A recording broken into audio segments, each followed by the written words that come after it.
নমস্কাৰ বন্ধু বান্ধৱীসকল জ্ঞানৰ পৰিধি ইউটিউব চেনেললৈ আপোনালোকক স্বাগতম জনাইছো মই প্ৰণৱ খতিয়ৰা আমি ইতিমধ্যে আলোচনা কৰি আছিলো আসাম এণ্ড ইটস পিপলছ অৰ্থাৎ আসাম জিকেৰ গুৰুত্বপূৰ্ণ ভিডিঅ'সমূহ আৰু আজি ইয়াৰ পাৰ্ট 23 ভিডিঅ'টো লৈ আহিছো যিসকল বন্ধু বান্ধৱী ইয়াৰ আগৰ পাৰ্টসমূহ চোৱা নাই অনুগ্ৰহ কৰি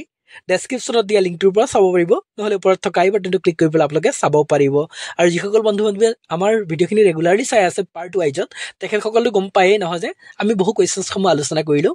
আৰু তাৰ লগতে গুৰুত্বপূৰ্ণ ডাটাসমূহ আমি আলোচনা কৰি আছো আৰু আজিও ইয়াত আমি খুব কম এমচিকিউ আলোচনা কৰিম কিন্তু তাৰ লগতে অপচন ৰিলেটেড ডাটাসমূহ আমি সম্পূৰ্ণকৈ আলোচনা কৰিম যিবিলাকে আপকামিং টেটকাম ৰিক্ৰুইটমেণ্ট ADRE 2.0 আসাম পুলিচৰ কাৰণে খুব গুৰুত্বপূৰ্ণ এই কুৱেশ্যনসমূহ আৰু বন্ধু বান্ধৱীসকল যিসকলে প্ৰথমবাৰৰ বাবে আমাৰ চেনেলৰ লগত জড়িত হৈছে বা আমাৰ চেনেলৰ মেম্বাৰ হ'বলৈ গৈ আছে অনুগ্ৰহ কৰি আমাৰ চেনেলটো ছাবস্ক্ৰাইব কৰি কাষত থকা বেল আইকনটো প্ৰেছ কৰি ৰাখিব কাৰণ আমি দিয়া ভিডিঅ'সমূহৰ নটিফিকেশ্যন আপোনালোকে প্ৰথমতে পাব পাৰে আৰু ভিডিঅ'সমূহ মিছ নকৰাকৈ চাব পাৰে আৰু লগতে আপোনালোকে অন্যান্য বন্ধুবৰ্গলৈও ভিডিঅ'সমূহ শ্বেয়াৰ কৰিব কাৰণ নলেজ যিমানেই শ্বেয়াৰ কৰা যায় সিমানেই দৃঢ় হৈ পৰে বিকজ শ্বেয়াৰিং ইজ কেয়াৰিং তো বন্ধু বান্ধৱীসকল দেৰি নকৰাকৈ আজিৰ ভিডিঅ'টো আমি আৰম্ভ কৰিব আজিৰ প্ৰথম প্ৰশ্নটো হৈছে the centrally sponsored scheme border areas development programme চমুকৈ BADP covers how many revenue districts of Assam কেন্দ্ৰীয় পৃষ্ঠপোষকতাত চলি থকা আঁচনি সীমান্ত অঞ্চল উন্নয়ন কাৰ্যসূচীয়ে অসমৰ কিমানখন ৰাজহ জিলাক সামৰি লৈছে আৰু অপচনসমূহ দিয়া হৈছে A8 অপচন B হৈছে 12 অপচন C হৈছে 14 আৰু অপচন D হৈছে 9 আৰু ইয়াৰ শুদ্ধ উত্তৰটো হৈছে অপচন A 8 অৰ্থাৎ 8খন কি বুলি কৈছে যে আমাৰ BADP যিটো আছিল সীমান্ত অঞ্চল উন্নয়ন কাৰ্যসূচী আৰু এই কাৰ্যসূচীৰ অন্তৰ্গত ৰাজহ জিলা আছিল 8খন আৰু চাওচোন কোন কেইখন জিলা আছিল আমি এইখিনি মনত ৰাখিব the border areas development programme BADP covers Dhubri Baksa Chirang Kokrajhar Udalguri South Salmara Mankachar Karimganj and Cachar district of Assam সীমান্ত অঞ্চল উন্নয়ন কাৰ্যসূচী অসমৰ জিলাসমূহ হ'ল ধুবুৰী বাক্সা চিৰাং কোকৰাঝাৰ ওদালগুৰি দক্ষিণ শালমৰা মানকাছাৰ আৰু কৰিমগঞ্জ আৰু কাছাৰ জিলাক সামৰি লৈছে মনত ৰাখিব এইখিনি খুব গুৰুত্বপূৰ্ণ 2 নম্বৰ প্ৰশ্নটো লৈ আহিছো এতিয়া 2 নম্বৰ প্ৰশ্নটো হৈছে in which of the following year The Assam State Zoo and Botanical Garden was opened. তলৰ কোনটো বছৰত অসম ৰাজ্যিক চিৰিয়াখানা আৰু উদ্ভিদ উদ্যান মুকলি কৰা হৈছিল অপচনসমূহত দিয়া আছে A 1999 অপচন B দিয়া আছে 1958 অপচন C দিয়া আছে 1950 আৰু অপচন D দিয়া হৈছে 1947 আৰু ইয়াৰ শুদ্ধ উত্তৰটো হৈছে অপচন B 1958 চনত আমাৰ Assam state zoo and botanical garden open কৰা হৈছিল কিন্তু মনত ৰাখিব এষ্টাব্লিছ কেতিয়া কৰা হৈছিল আহকচোন চাই লওঁ এইখিনিতে মনত ৰাখিব the Guwahati zoo was established in the year 1957 and was inaugurated কেতিয়া কৰা হৈছিল এইটো 1958 চনত প্ৰথমতে স্থাপন কৰা হৈছিল 1957 চনত কিন্তু পাব্লিকৰ কাৰণে জনসাধাৰণৰ কাৰণে কেতিয়া মুকলি কৰা হৈছিল 1958 চনত অসম ৰাজ্যিক চিৰিয়াখানা গুৱাহাটী মহানগৰীৰ সেউজ হাওঁফাওঁ হয়নে অসমৰ যিটো আমাৰ ৰাজ্যিক চিৰিয়াখানা আছে গুৱাহাটীত আছে সেইটোক কি বুলি জনা যায় সেউজ হাওঁফাওঁ নামেৰে জনপ্ৰিয় the Assam state zoo is popularly known as green lung of the Guwahati city মনত ৰাখিব এইটো খুব গুৰুত্বপূৰ্ণ আৰু ইয়াৰ পৰা প্ৰশ্ন অহাটো নিশ্চিত গ্ৰীণ লাং বুলি কোৱা হয় আমাৰ যিটো ৰাজ্যিক চিৰিয়াখানাক 3 নম্বৰ প্ৰশ্নটো লৈ আহিছোঁ এতিয়া 3 নম্বৰ প্ৰশ্নটো হৈছে how many district of Assam share international border with Bangladesh অসমৰ কেইখন জিলাই বাংলাদেশৰ সৈতে আন্তৰ্জাতিক সীমা ভগাই লৈছে আৰু অপচনসমূহত দিয়া আছে A4 option B 5 option C হৈছে 3 আৰু অপচন D হৈছে 7 আৰু ইয়াৰ শুদ্ধ উত্তৰ হৈছে অপচন A4 অৰ্থাৎ 4খন জিলাই বাংলাদেশৰ সৈতে আন্তৰ্জাতিক সীমা শ্বেয়াৰ কৰিছে সেইকেইখন চাই লৈচোন আহক এইখিনি মনত ৰাখিব the district of Assam that shares international border with Bangladesh are Cachar Dhubri Karimganj and South Salmara Mankachar আমাৰ এইকেইখন জিলাই অৰ্থাৎ বাংলাদেশৰ সৈতে আন্তঃৰাষ্ট্ৰীয় সীমা শ্বেয়াৰ কৰা জিলাসমূহ হ'ল আমাৰ কাছাৰ ধুবুৰী কৰিমগঞ্জ আৰু দক্ষিণ শালমাৰা মানকাছাৰ এই জিলাখিনিয়ে বাংলাদেশৰ সৈতে ইণ্টাৰনেশ্যনেল বৰ্ডাৰ শ্বেয়াৰ কৰিছে আৰু যদি আমি চাওঁ ধুবুৰী আৰু বাংলাদেশে কিমান কিলোমিটাৰ ডিষ্টেঞ্চ বৰ্ডাৰ শ্বেয়াৰ কৰিছে আৰু সেইটো হ'ব 134 কিলোমিটাৰ ডিষ্টেঞ্চ বৰ্ডাৰ ধুবুৰী আৰু বাংলাদেশে শ্বেয়াৰ কৰিছে আৰু তাৰপিছত যদি আমি কৰিমগঞ্জক চাওঁ কৰিমগঞ্জে কিমান বাংলাদেশৰ সৈতে 92 কিলোমিটাৰ টোটেল এই টোটেল আমাৰ বাংলাদেশৰ সৈতে শ্বেয়াৰ কৰাটো হ'ব 263 কিলোমিটাৰ মনত ৰাখিব ইয়াৰ পিছৰ প্ৰশ্নটোলৈ আহিছোঁ আমি এতিয়া ইয়াৰ পিছৰ প্ৰশ্নটো হৈছে the government of Assam constituted the Assam state biodiversity board in which of the following ইয়াৰ তলৰ কোনটো বছৰত অসম চৰকাৰে অসম ৰাজ্যিক জৈৱ বৈচিত্ৰ্য পৰিষদ গঠন কৰিছিল অপশ্যনসমূহ দিয়া হৈছে এ 2010 অপশ্যন বি 2012 অপশ্যন চি হৈছে 2014 আৰু অপশ্যন ডি হৈছে 2016 ইয়াৰ উত্তৰটো ওলাই পৰিছে বাৰু যে ৰাজ্যিক জৈৱ বৈচিত্ৰ্য বায়'ডাইভাৰ্চিটি বৰ্ড স্থাপন কৰিছিল আৰু ইয়াৰ উত্তৰটো হৈছে অপশ্যন এ 2010 এইখিনি মনত ৰাখিব the exercise of powers conferred under subsection 1 of section 22 the Biological Diversity Act 2002 Act 18 of 2003 of the Government of India the Government of Assam constituted the Assam State Biodiversity Board on 29 September 2010 29 September 2010 চনত অসম চৰকাৰে Assam state biodiversity board স্থাপন কৰিছিল এইটো খুব গুৰুত্বপূৰ্ণ মনত ৰাখিব এই পৰিষদটো গঠন কৰিছিল ভাৰত চৰকাৰৰ জৈৱ বৈচিত্ৰ্য আইন 2002 2003 চনৰ 18 নং আইনৰ ধাৰা 22 উপধাৰাৰ 1 অধীনত প্ৰদান কৰা ক্ষমতা প্ৰয়োগ কৰি অসম চৰকাৰে 2010 চনৰ 29 ছেপ্টেম্বৰত অসম ৰাজ্যিক জৈৱ বৈচিত্ৰ্য বৰ্ড গঠন কৰিছিল এই কিন্তু খুব গুৰুত্বপূৰ্ণ নহয় জানো 5 নম্বৰ প্ৰশ্নটোলৈ আহিছো আমি যেহেতু এমসিকিউ আলোচনা কৰি আছো কিন্তু তাৰ লগে লগে আমি গুৰুত্বপূৰ্ণ ডাটাসমূহ এই কাৰণে আলোচনা কৰি আছো যাতে আমি এমসিকিউৰ লগতে লাগতিয়াল আমাৰ কাৰণে প্ৰয়োজনীয় খুব গুৰুত্বপূৰ্ণ তথ্যসমূহ আমি লাভ কৰিব পাৰো আৰু এই তথ্যসমূহৰ পৰাই বহু কোৱেশ্চনছ ক্ৰিয়েট হ'ব পাৰে নহয় জানো ভিডিওটো অকন দীঘলী হ'ব পাৰে কিন্তু বন্ধু-বান্ধৱীসকল আমি যদি এনেকে ভালদৰে চাই যাওঁ তেতিয়া আমাৰ কাৰণে লাভজনক হ'ব বুলি ভিডিওটো প্ৰস্তুত কৰিছো কম এমসিকিউ প্ৰদান কৰিলেও কিন্তু আমাৰ বেনিফিটটো ইয়াত হ'ব বুলি আমি ধাৰণা কৰো নহয়নে আৰু আপোনালোকে যদি সেইটো ভাবে কমেন্ট কৰি আমাক জনাব যে আমি এনেকে আলোচনা কৰি আছো এইটো ভাল হৈছে নে অকল যে আমি এমসিকিউ খিনি গুটেখিনি এমসিকিউ আলোচনা কৰিলে ভাল হ'ব আপোনালোকে কমেন্ট কৰি জনাব বুলি আমি আশা ৰাখিলো বন্ধু-বান্ধৱীসকল এইখিনি আপোনালোকে যিসকলে চেনেলটো সাবস্ক্ৰাইব কৰা নাই অনুগ্ৰহ কৰি আমাৰ চেনেলটো সাবস্ক্ৰাইব কৰিব বুলি আশা ৰাখিলো 5 নম্বৰ প্ৰশ্নটো আহিছো এতিয়া 5 নম্বৰ প্ৰশ্নটো হৈছে which is the first north eastern state to propose a legislation to protect cattle উত্তৰ পূৰ্বাঞ্চলৰ কোনখন ৰাজ্যে পোহনীয়া জীৱ-জন্তুৰ বাবে এখন আইন প্ৰণয়ন কৰে আৰু অপচনসমূহত দিয়া আছে Mizoram option B Assam option C Meghalaya আৰু অপচন ডি হৈছে সিকিম আৰু ইয়াৰ শুদ্ধ উত্তৰটো হৈছে আমাৰ অসমে পোহনীয়া জীৱ-জন্তুৰ বাবে এখন আইন প্ৰণয়ন কৰিছিল আৰু এইটো উত্তৰ পূৰ্বাঞ্চলৰ ভিতৰতে আমাৰ ৰাজ্য মনত ৰাখিব খুব গুৰুত্বপূৰ্ণ প্ৰশ্ন এইটো ইয়াৰ পিছৰ প্ৰশ্নটোলৈ আহিছো এতিয়া during whose reign was the battle of Alaboi fought কাৰ ৰাজত্বকালত আলাবৈ ৰণ হৈছিল আৰু অপচনসমূহত দিয়া আছে Jayadhwaj Singha option B Chakradhwaj Singha option B Gadadhar Singha আৰু অপচন ডি হৈছে উদয়াদিত্য সিংহ আৰু ইয়াৰ শুদ্ধ উত্তৰটো হ'ব আলাবৈ ৰণ সংঘটিত হৈছিল চক্ৰধ্বজ সিংহৰ দিনত আৰু চক্ৰধ্বজ সিংহৰ আহোম নাম যদি আমি চাওঁ আৰু সেইটো কি হ'ব সুপুং মুং আছিল চক্ৰধ্বজ সিংহৰ আহোম নাম 7 নম্বৰ প্ৰশ্নটোলৈ আহিছো এতিয়া 7 নম্বৰ প্ৰশ্নটো হৈছে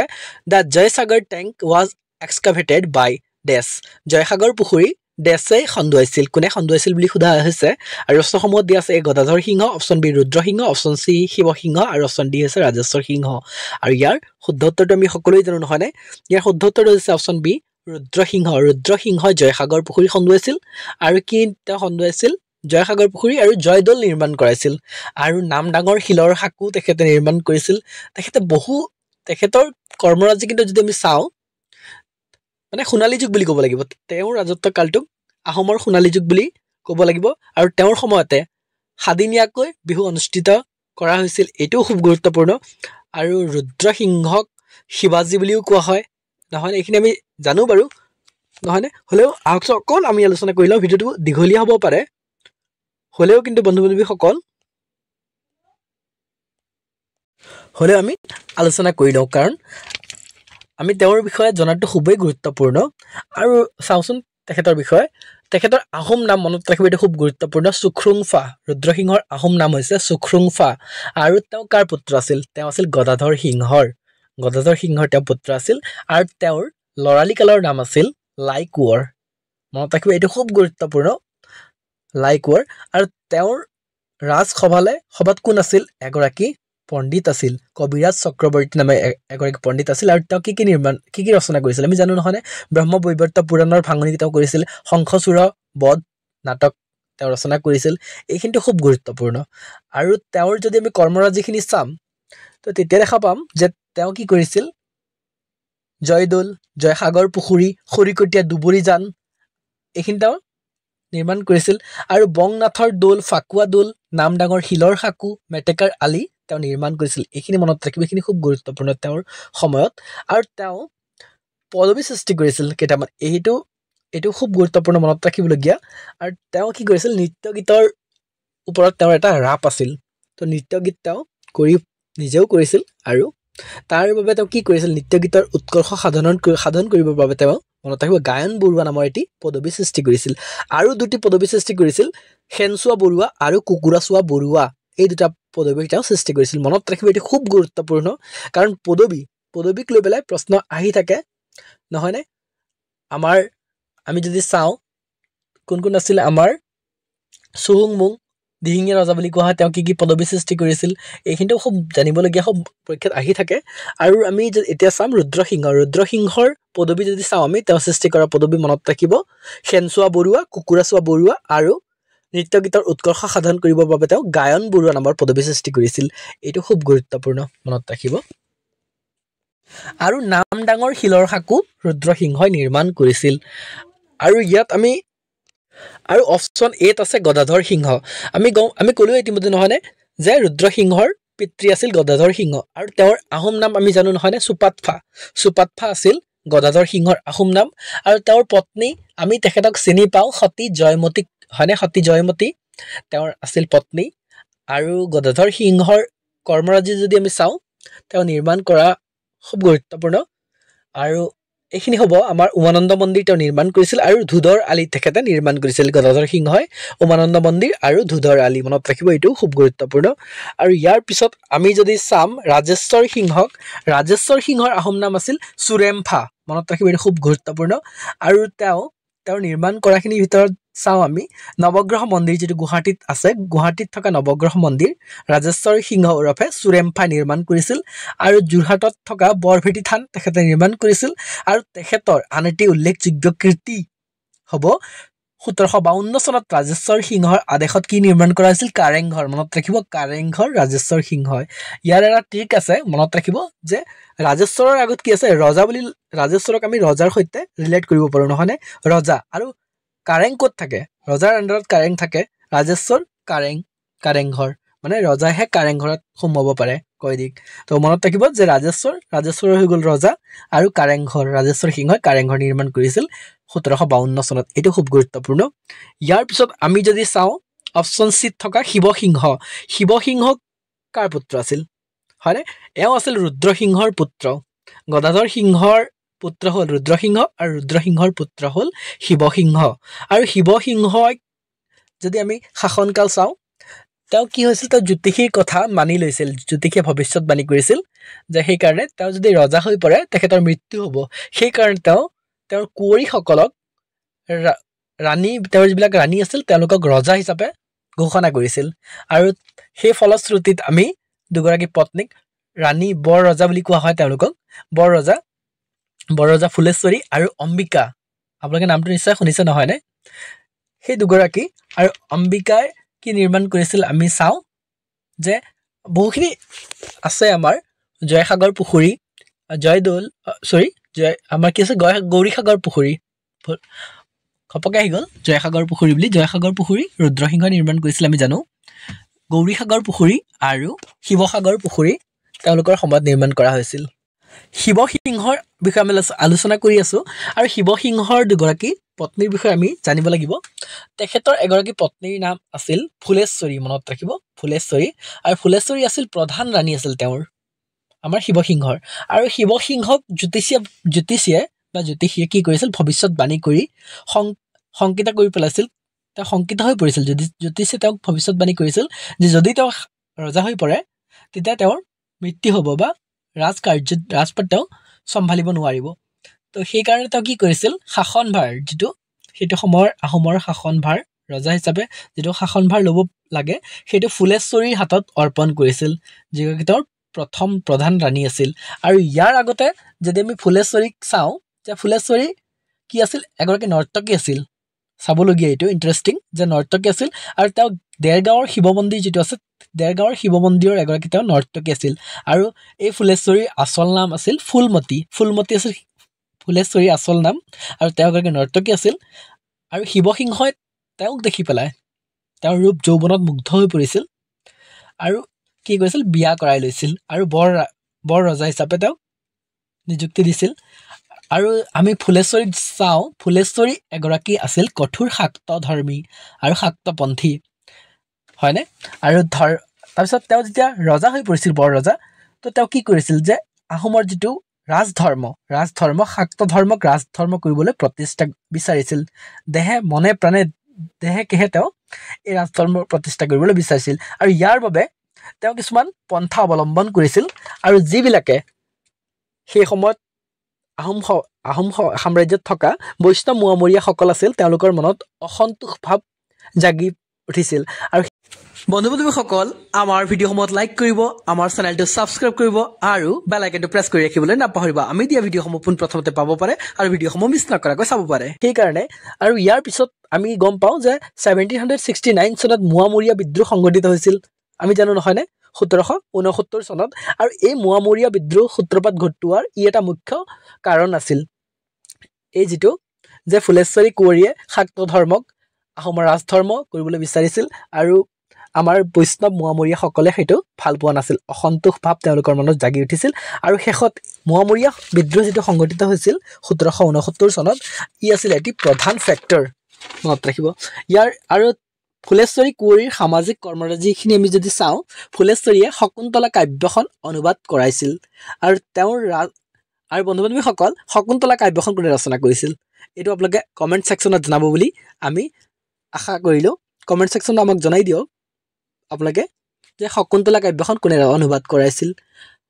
হয়নে আৰু এইটো কাৰ সময়ত কৰোৱা হৈছিল আমি আলোচনা কৰিলো যে ফুলেশ্বৰী কুঁৱৰীয়ে অনুবাদ কৰাইছিল শকুন্তলা কাব্যখন কোনে কৰিছিল আপোনালোকে কমেন্টত জনাব পাৰে আৰু তেওঁ ৰাজপ্ৰসাদৰ চৌহদত তেওঁ কি কৰিছিল ফুলেশ্বৰী কুঁৱৰীয়ে সংস্কৃত টুল এটি স্থাপন কৰিছিল এইটো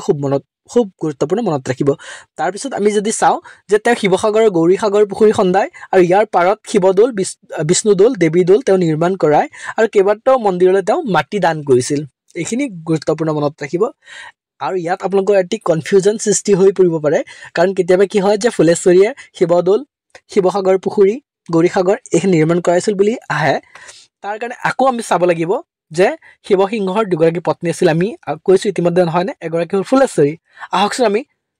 দ্বিতীয়গৰাকী পত্নীৰ বিষয়ে আলোচনা কৰি লওঁ যে শিৱসিংহৰ প্ৰথম ৰাণী বৰ ৰজা যিগৰাকী ফুলেশ্বৰী আছিল তেওঁৰ মৃত্যুৰ পাছত তেওঁৰে বিবাহিতা ভনীয়েক কোন আছিল দ্ৰৌপদী হয়নে দ্ৰৌপদীক বিবাহ কৰাইছিল শিৱসিংহই আৰু তেওঁৰ নাম কি দিছিল অম্বিকা কুঁৱৰী বা মদাম্বিকা নাম দি পেলাই তেওঁ বৰ ৰজা পাতিছিল চাব দেই আৰু এইগৰাকী কুঁৱৰীৰ নিৰ্দেশক্ৰমে 1731 চনত সোণৰ কলচীৰে শিৱদৌল দেৱীদৌল বিষ্ণুদৌল নিৰ্মাণ